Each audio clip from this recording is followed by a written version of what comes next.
Hello, everyone, and welcome to Ransomware, analyzing real-world attacks with recovery success versus recovery failure. Whew, long title there. Today's webinar is sponsored by Rubrik and Recovery Point and produced by Actual Tech Media. All right, I am Keith Ward. I am with Actual Tech Media, as you might have assumed, and I am truly excited to be your moderator for today's special event. Before we get to the content, however, our great discussion on ransomware, we do have a few housekeeping items that I hope you get the most out of this session. All right, first, we want this to be an informative event for you. So we encourage any questions in the questions box in your webinar control panel.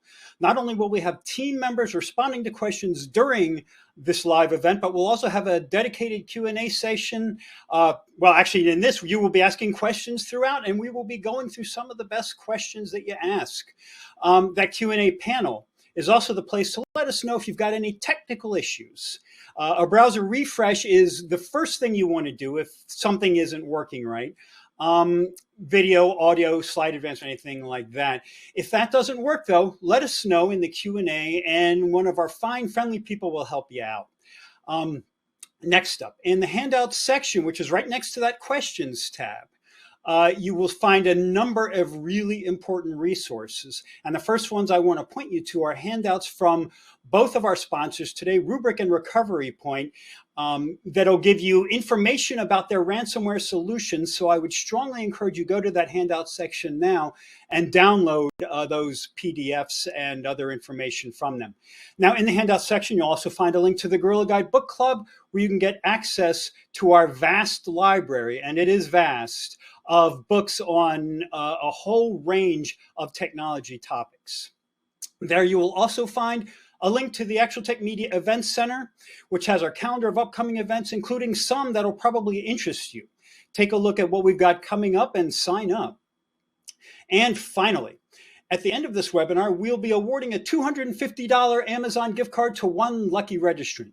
Now, you do have to be in attendance during the entire event today to qualify for the prize, and you can find the official terms and conditions of the prize drawing in the handout section. So, with that, let's get to today's discussion. It is truly my pleasure to introduce you to the two experts that I will be chatting with today. Jeff Judy, Chief Cloud Recovery Architect with Recovery Point, and Joshua Stenhouse, the Field CTO for Cyber Resilience with Rubrik. Gentlemen, it is such a pleasure to have you on. I'm going to see if you are there, and it looks like you are there. Good morning to you both. Good morning, Keith. Good morning, good afternoon. Thanks for having us. All right. You're both looking and sounding great. So first of all, I would like to learn a little bit more about you. First, Jeff, and then Joshua, can you tell us a little bit about your background and what you do at your respective companies? Sure. Thanks, Keith. I'm Jeff Judy. I'm the Disaster Recovery Chief Cloud Architect for Recovery Point Systems. I've been with Recovery Point for over 10 years now. And I've just gained a vast amount of experience in all things disaster recovery. I've been a part of probably over 500 different DR tests, and most recently in the last few years, a major uptick in ransomware events to help customers recover. So, I help design solutions from the front end, and then bring clients on, and also oversee disaster recovery testing and true declarations and recoveries. Outstanding. Josh, how about you? And I work for Rubrik, and my job is to make sure that the worst day in your career is actually the biggest success. So I've been a part of over 110 ransomware recoveries to date, and that's then given me a lot of lessons that we've now factored into the products and services that we offer, but also the recommendations and advice that I have that I'm going to hopefully share with you all. And my background, virtuallysober.com, is my blog. Pretty neglected the last couple of years, to be honest, but still gets the odd bit of PowerShell on there. All right. So glad to have you both on. This is I'm really looking forward to this. All right. So we had a number of questions submitted, a whole bunch, in fact. before the event. So we're going to look at some of those now as well. So the first question we have got coming up, I am going to throw your way, Josh, and that is this. What is the role of immutable backups as related to ransomware recovery? Now, you've done so many of these kinds of things, so I imagine you have a lot to share on this. Yeah, and it's also a big trap, is that what I can safely tell you today is that if you don't have immutable backups and you're attacked, unfortunately, you're toast. Because all of the lines of defense of your business have failed, and the attacker has encrypted your data. And it would be incredibly naive of anyone to say, well, my defenses are better than their defenses, and they just didn't have the right defenses, because the real truth is that it doesn't matter what defenses you have. There's always the potential with zero-day in humans that you're going to get attacked. So if you don't have immutable backups, what I can guarantee is that you will have nothing to recover. So it is either a business-ending event, certainly career-limiting, not good. But then the unfortunate next answer is that even if you do get immutable backups, that still doesn't mean that now you can start recovering within 10 minutes, because the next challenge is, well, what do you recover and from what point in time that doesn't reintroduce the attacker? So what my experience and what I've learned is, well, the solution that we sell is natively immutable, and it has been since day one for over 7 years. So what we've been able to see is, well, what happens if in every attack you have 100% of the data? What are the additional tools, capabilities, and processes that you're going to need in order to then reduce the downtime, do a clean recovery, and reduce the impact? So the role of immutable backups is you got to have them, but big lesson and takeaway is then the next challenge, once you've got that, is which immutable backup do you use from what point in time? And also very important, and Jeff's I'm sure going to touch on this, is where do you recover to? Jeff, you want to weigh in there? Yep. That was, everything was right spot on. I mean, immutable backups are your last line of defense, and you have to have them to even think about running your recovery event. Yeah, pretty simple and straightforward. Yeah, absolutely. And ransomware events seem to show no signs of slowing. Would you both agree with that? I haven't seen a decline in the amount of attacks. If anything, it seems to be ramping up. Ramping up is correct. Yeah. Yeah, I'd say I'm seeing more, especially if you look at the last few months, more zero-day vulnerability routes in from major products. And I'm not going to name names, you can all go and look at them, but it's safe to say that you can have a great security practice and you were just unlucky that you were using one of these products that's had a 0 day for the last 3 to 6 months. And that just for me further is a big indication that you have to presume breach. That if you were using one of these products that has a 0 day a year ago, you'd have said, "Oh, I'm doing a great job," and now you'd say, "I've done a terrible job," and you haven't.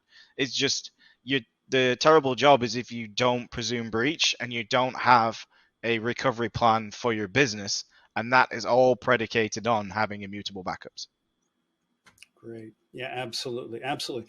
Okay, let's go on to the next one. And for this one, we will start with you, Jeff, and then we'll ask Josh to chime in. What are the key differences between organizations that were able to recover successfully from ransomware attacks and those that were not? So, in your experience, Jeff, what separates those who do it right from those who don't? I guess is another way to ask that.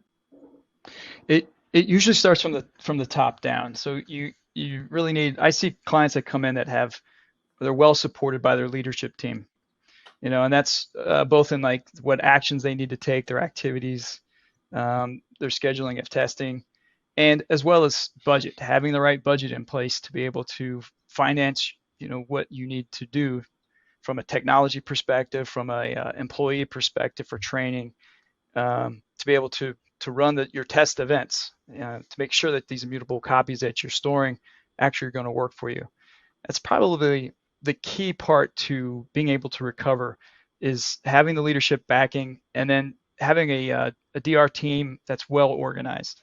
And that really starts with identifying all of your systems and how that's going to impact how those systems impact your business.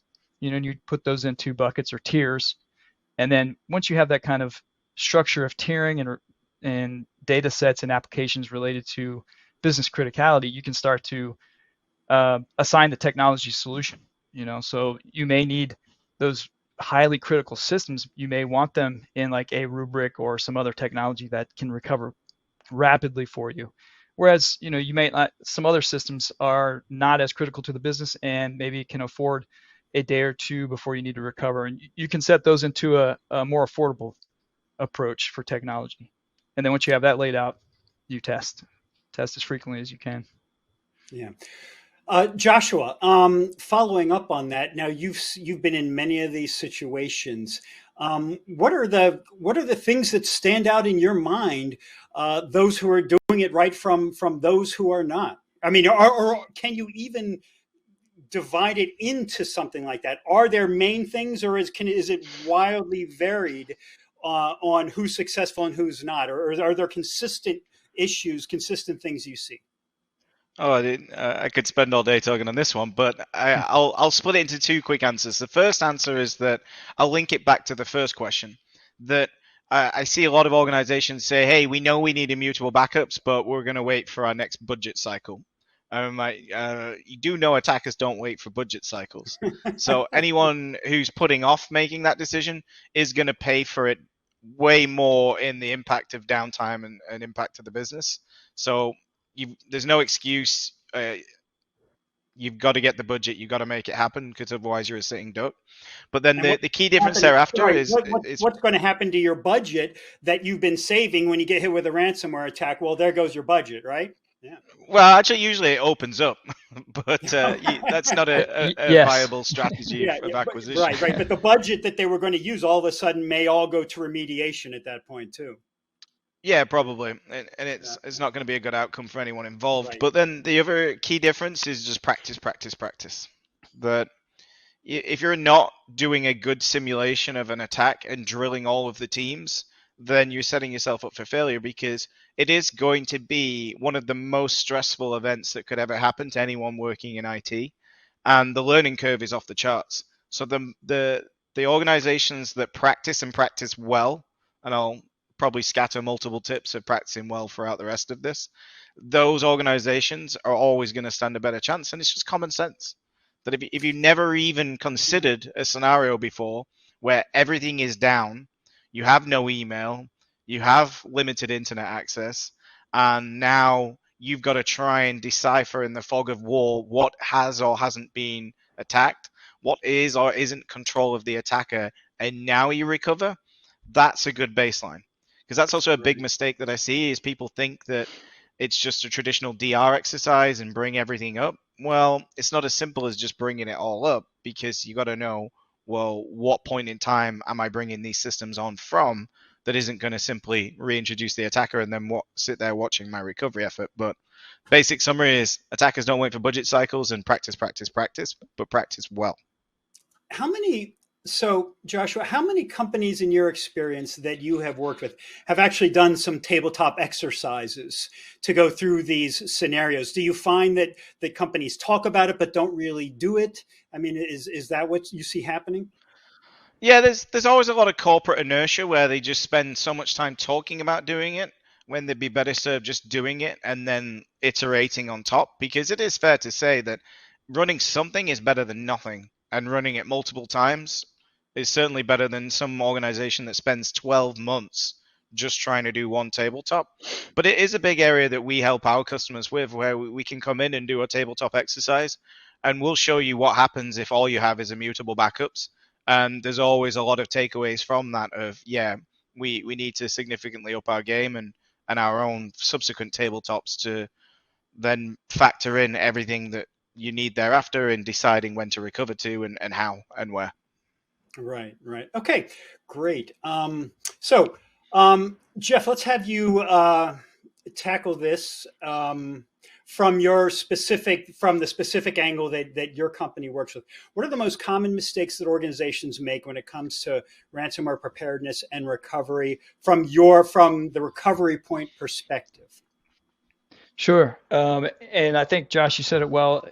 Like many times anyways, companies don't take action until they feel the true pain. Then budgets open up. the realization of how vulnerable you are and how this can really impact your business is fully aware.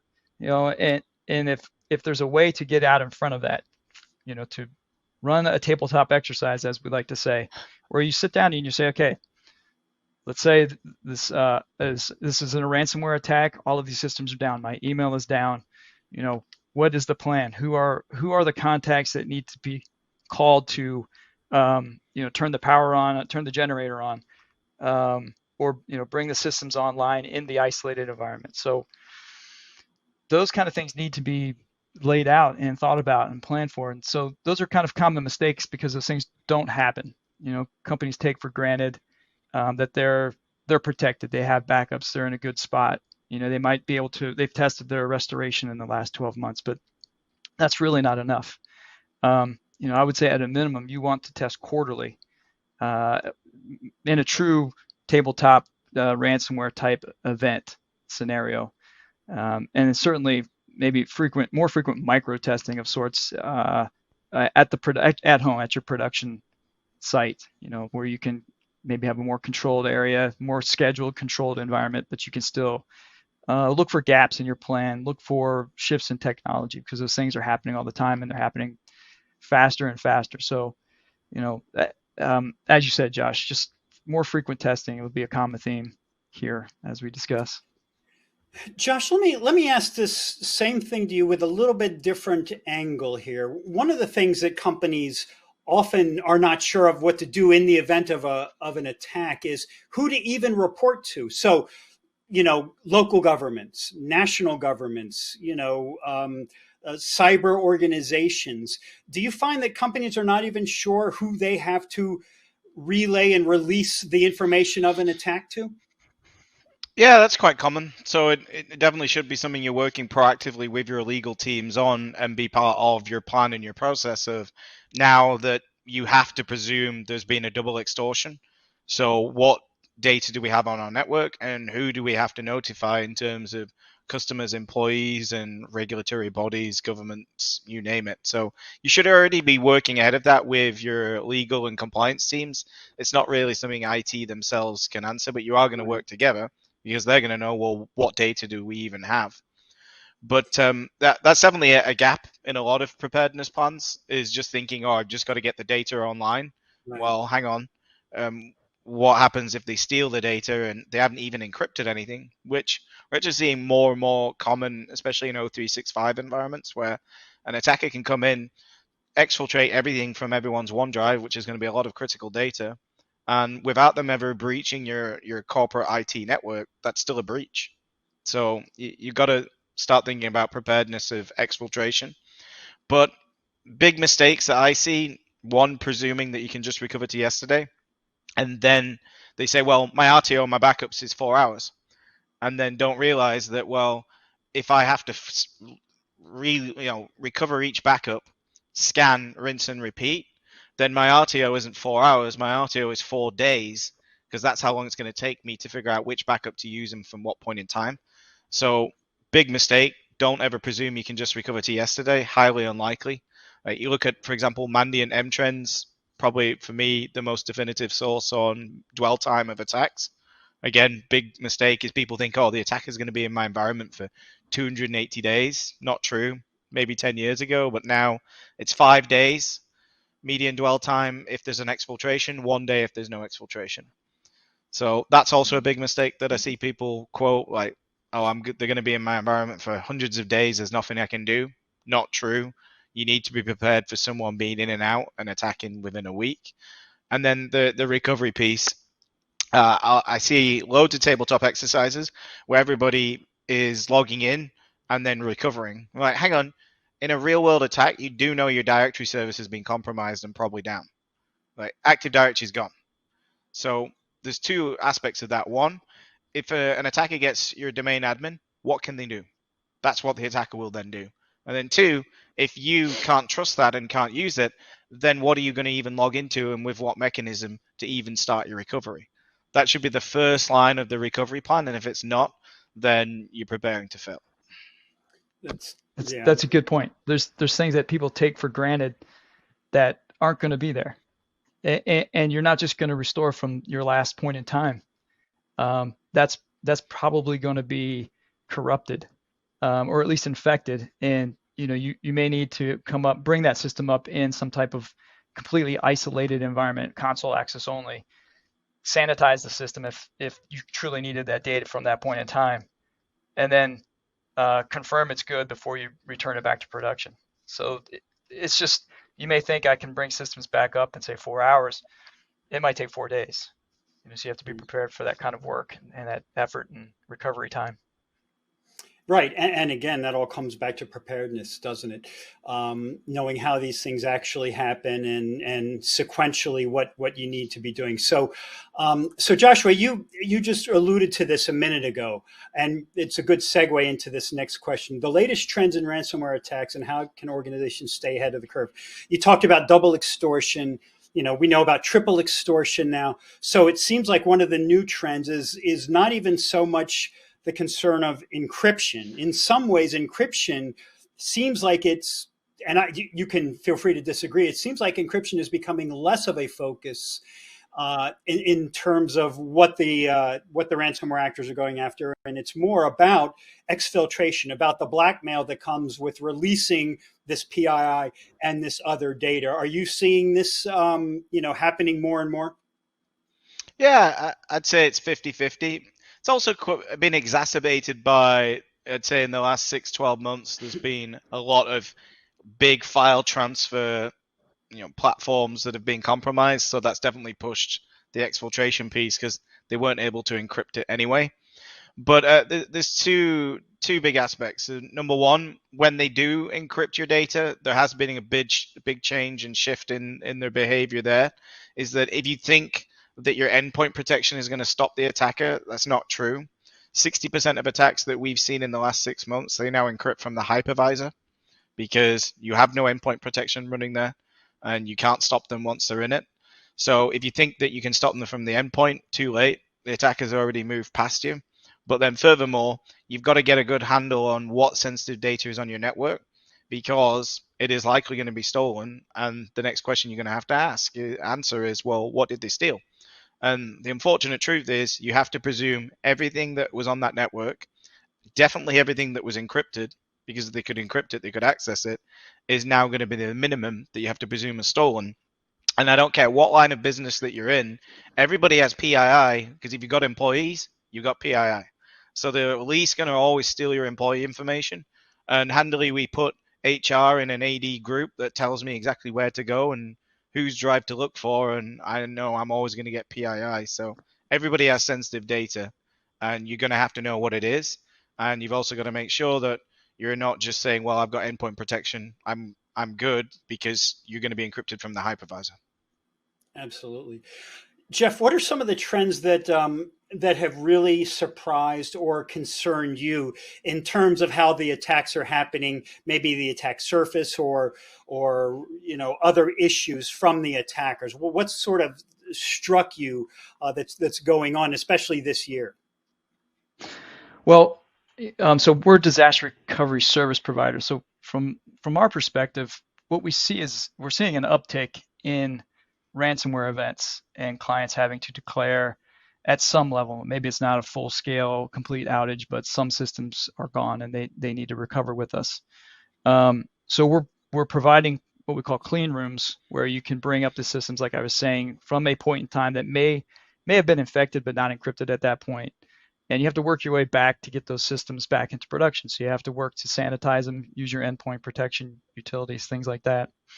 But I think one of the higher viewpoints of that is that it's, in traditional DR, the event might be regional, where you have a hurricane event or a flood or fire or something like that. And that's not the way things are today. And really over the past few years, a cyber event can be, globally impacting of sorts. It can be across a power and utility, gas, multiple companies and infrastructure and things like that. So it's not just isolated to a particular East Coast, West Coast of the United States region. It can affect a broad range of people and customers.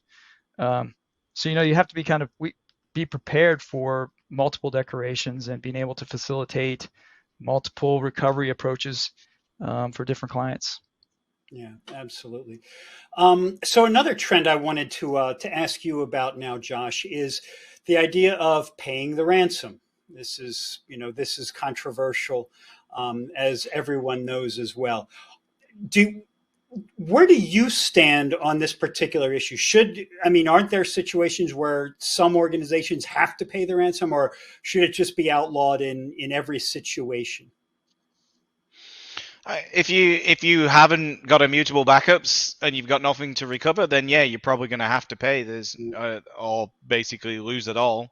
So I'm still always an advocate that you need cyber insurance and you need that backstop. But I'm also a big advocate that you should make sure that you never have to pay it, because otherwise you're basically encouraging them to keep going. If nobody paid ever, this wouldn't exist.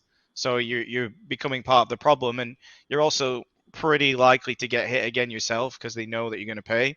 And the other big challenge is I've seen some organizations invoke their cyber insurance, and the ransom was within their what they were covered for. They've paid the ransom, but they then quickly find out that the decryptor is not optimized for speed, and it was quicker to recover from the immutable backups anyway. So paying is definitely not a good strategy, and doesn't mean that you're going to be back online in minutes, because there's no magic unencrypt button that now instantly everything is available, and you're still trusting a criminal. And I see arguments each way, saying, well, yeah, they have to give you the tool, otherwise they wouldn't be in business. But you do know they're still criminals, so it's always touch and go. But my big problem is just you're proving their business model, and you're just making it worse for other people down the road, and it should never be your strategy. Even if you pay, also, there's plenty of statistics out there that companies that pay still don't get all of their data back. It's rare to get 100%. It's common to get back maybe 50%. So even when you pay, you're not getting the benefit that you're really paying for, aren't you? Yeah, they're not going to deploy a team of experts to come in and clean your environment. They're just going to say, "Oh, here's this little tool. Good luck. Thanks for your money." Right.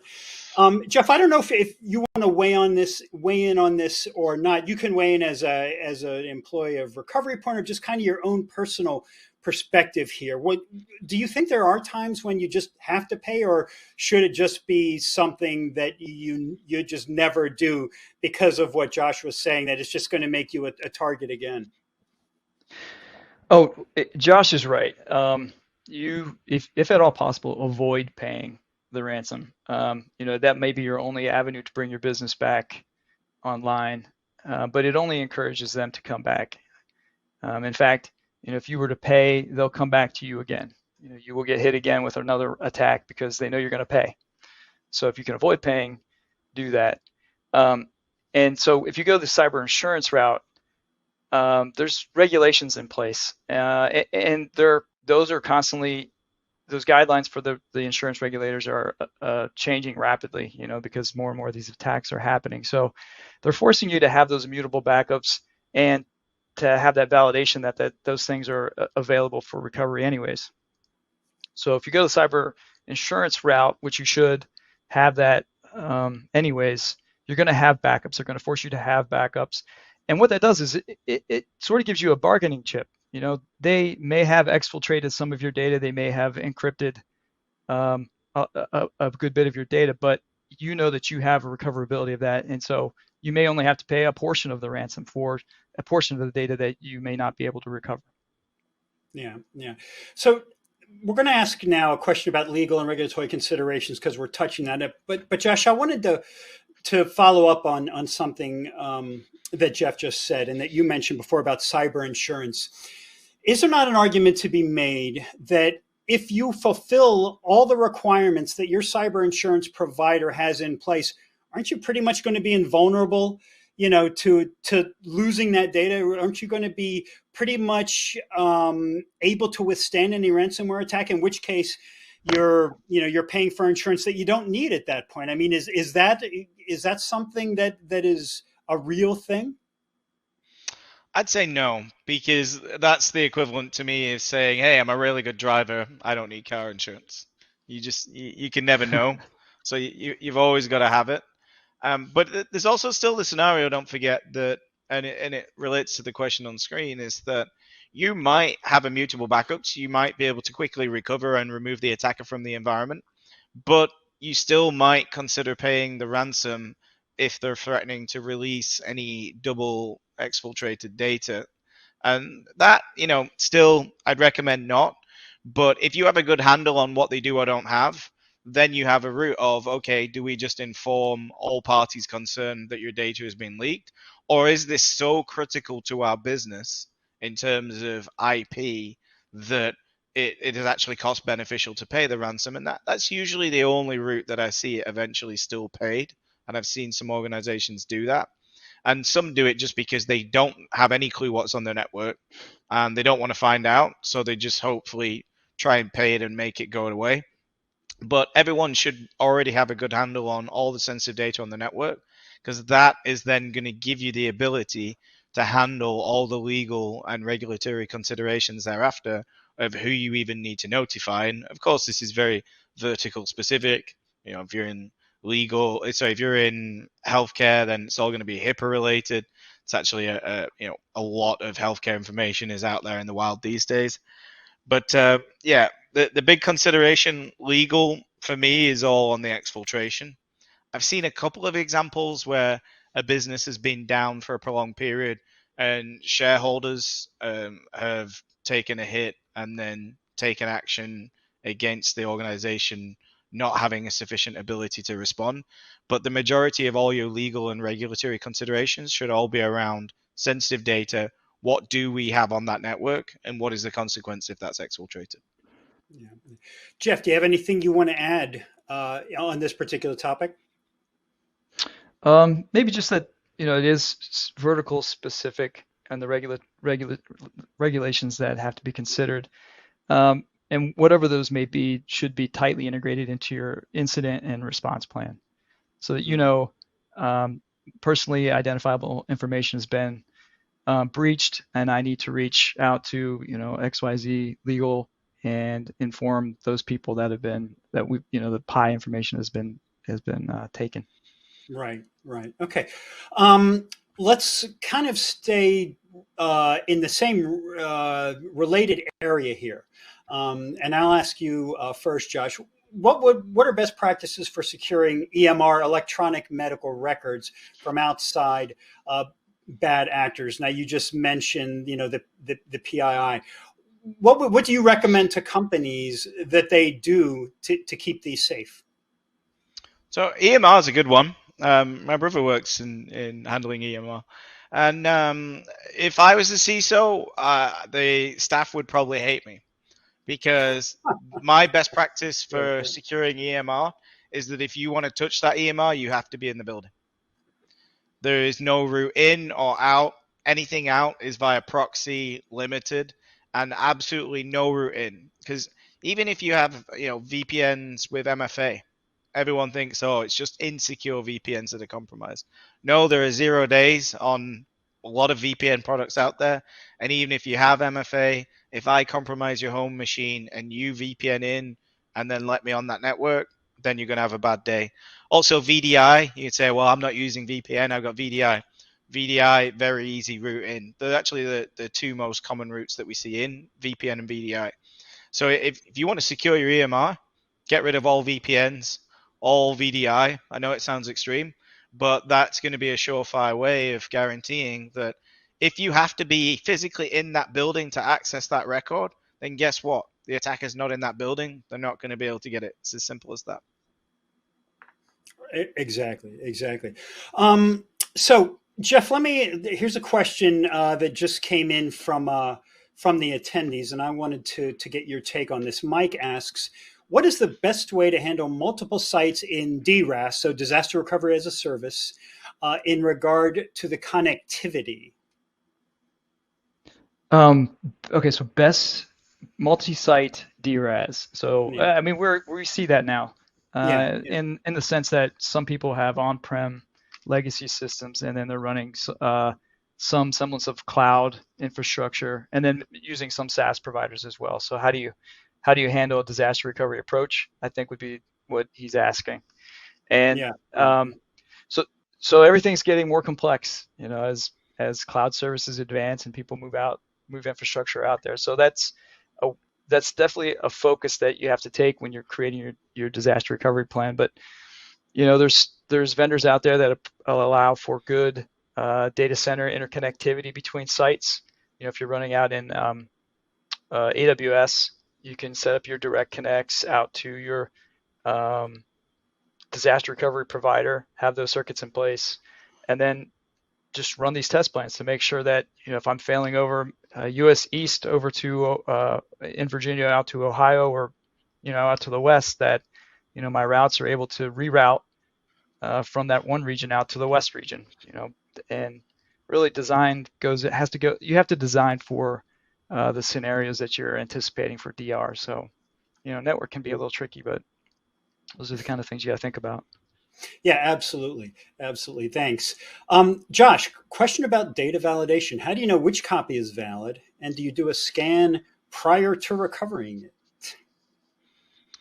So that's actually a good question, in that this is where a lot of businesses fall down once they've got the immutable backups, is that they then quickly realize, well, the only way for me to scan that immutable backup is to recover it. And that's what takes the time, because then you have to recover, you have to isolate. You're probably going to load a new tool that you weren't using before because the last one failed, and then you're going to rinse and repeat. And this is where you lose all of the time. So this is one big thing that I help organizations get ahead of, is you got to make sure you got the technology in place to be able to scan inside your immutable backups for any new or existing indicator of compromise. So we, for example, take in YARA rules, files, paths, extension, hashes. We'll scan thousands of backups in a few minutes and say, okay, bang, here is a clean recovery point per server. And then you can start recovering, and you only have to recover once versus multiple. But unless you've got the right technologies in place to scan the backups in their offline state prior to recovering, then this is where your RTO is going to take days, if not weeks, because you're going to have to recover, scan, recover, scan. The shortcut is scanning before you even recover from the time series for any indicator of compromise that you specify, because the other key thing I see is that no attacks are the same. And you got to be able to say, okay, I'm going to bring in security incident response. We're going to find the gang, their tooling, feed in the indicators of compromise, look for the remote access tools, the malware, etc., and then we're going to go. And again, bringing it back to a previous point, is that just because the data was encrypted last night does not mean that you can recover to yesterday. You have to scan prior to recovering to know where the attacker is or isn't in terms of their persistence and the malware. Just the fact the data is encrypted, that's the end of the kill chain. We keep coming back to the idea of preparation ahead of time, and that is such a key. So, staying on this with you, Josh, and then I'll ask Jeff to weigh in. We have a question from Pierre, who says, based on your comments on RTO, recovery time objectives, and RPO, recovery point objectives, which may not be achievable, what other metrics should be looked at for an organization? I would imagine they'd be pretty variable, but what do you think that they should be looking at in terms of that? So that's actually an interesting point here. Yeah, a good topic. I had a great conversation with a top 20 US bank CISO, and he said, so what recovery time objective can you deliver with your solution? I said, realistically, given everything that we do, immutable, scan prior, thousands of backups, I think if you have all of this together in place right now, we're going to give you a good shot of hitting a 24-hour recovery time objective. And he said, what? No, your competitors say they can do 1 hour. And I said, but just to clarify, they're talking about data recovery. I'm talking about your actual RTO of a true cyber attack, where you're going to have to scan prior to you recovering. And then I'm saying that we're going to give you a shot at 24 hours, but I can't guarantee it. Nobody can. So it's not that RTO is the wrong metric. It's just that you have to have a realistic RTO and set the business expectations from that. Because a lot of organizations aren't even aware that today they have absolutely zero chance of ever hitting a 24-hour RTO from a cyber attack. They think because they can hit that from a disaster perspective that that's the same thing, and it's not, because they're going to get stuck on the validation and when to recover to. So RTO is a great metric, but you've got to get a realistic one, and you've got to be able to prove that you can meet that. And proving you can meet it is factoring in everything else that we said, in that presuming you've been breached, presuming you've got no AD, presuming that you have to find a clean recovery point.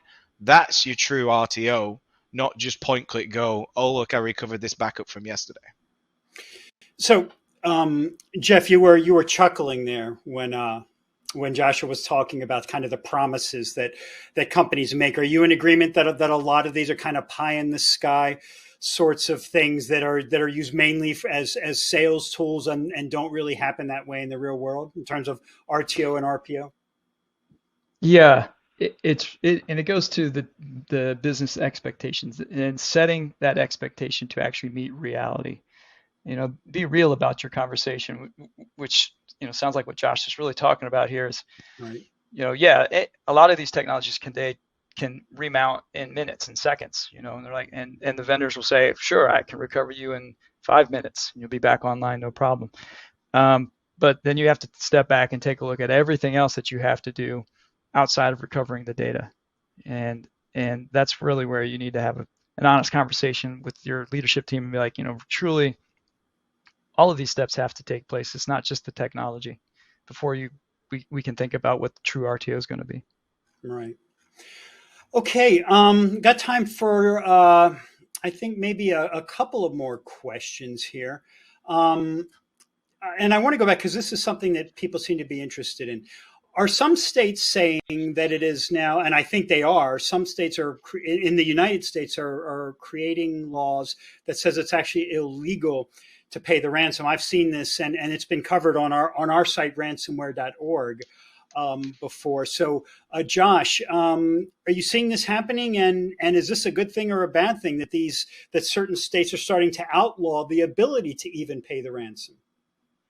No, it's a good thing, because it's going to stop people funding this business model going forward. And like I said, we shouldn't be paying anyway, but if it takes a state level ban to stop that happening in the first place, then all the better. I'm game.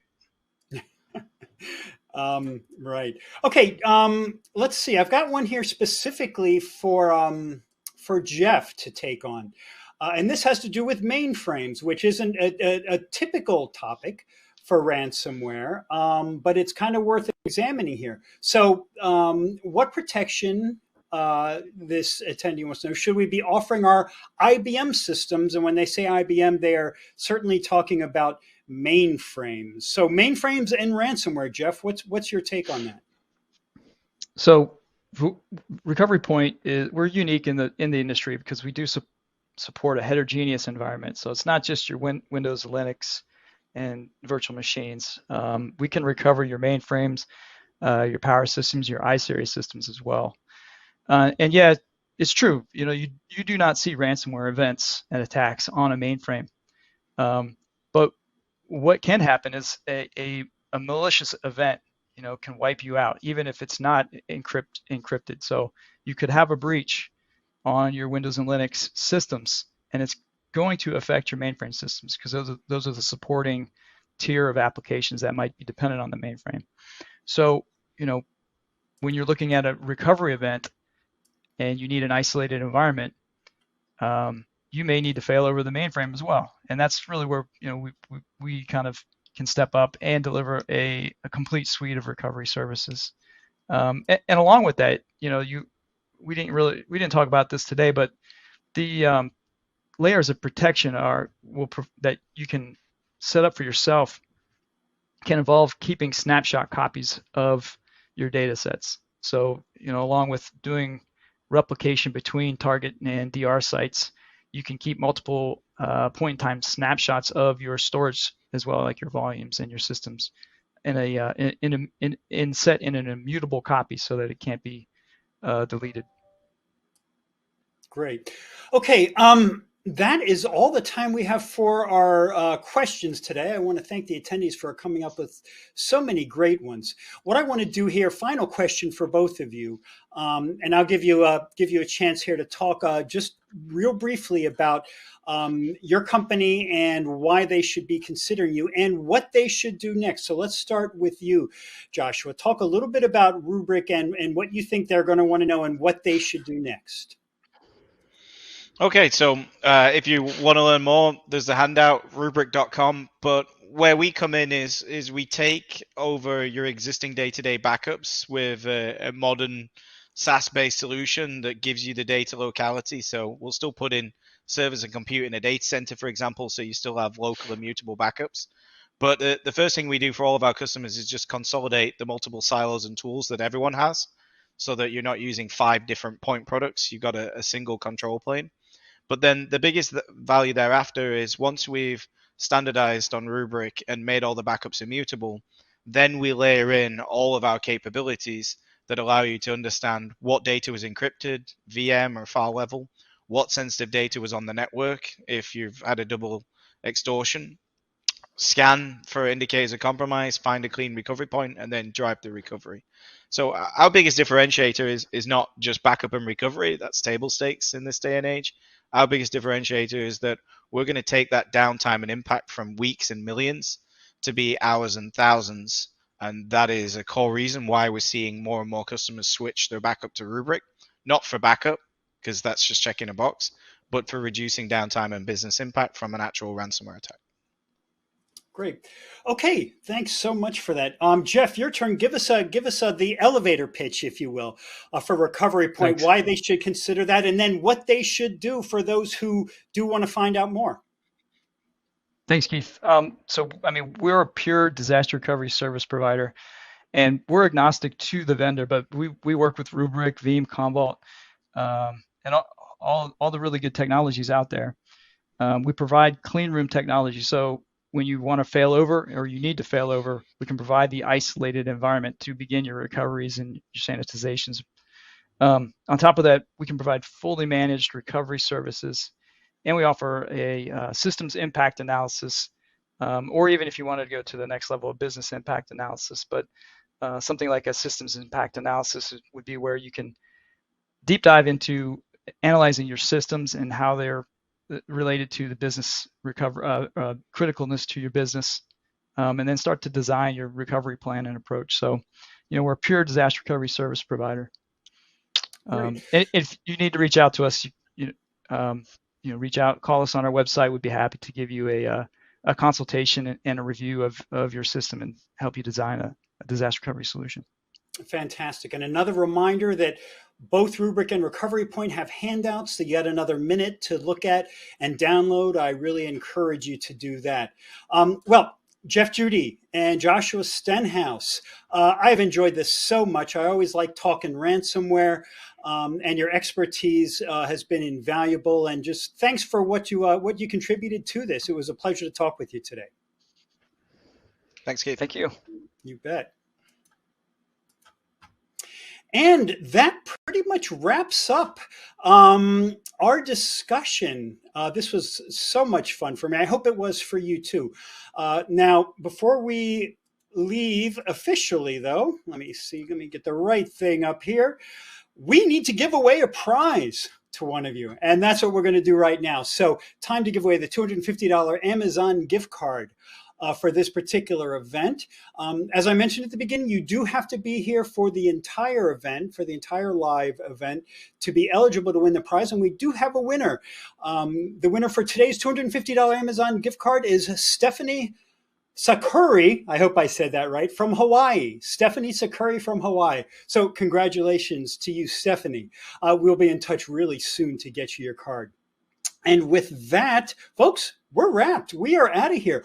On behalf of the Actual Tech Media team, I want to thank Rubrik and Recovery Point for making this event possible. Most of all, I want to thank all of you for showing up, for your great questions and your interest in this topic. We're going to have a lot more coming up on future events, so check those out also. And we look forward to seeing you in the next event. That concludes the event today. Have a great rest of your day.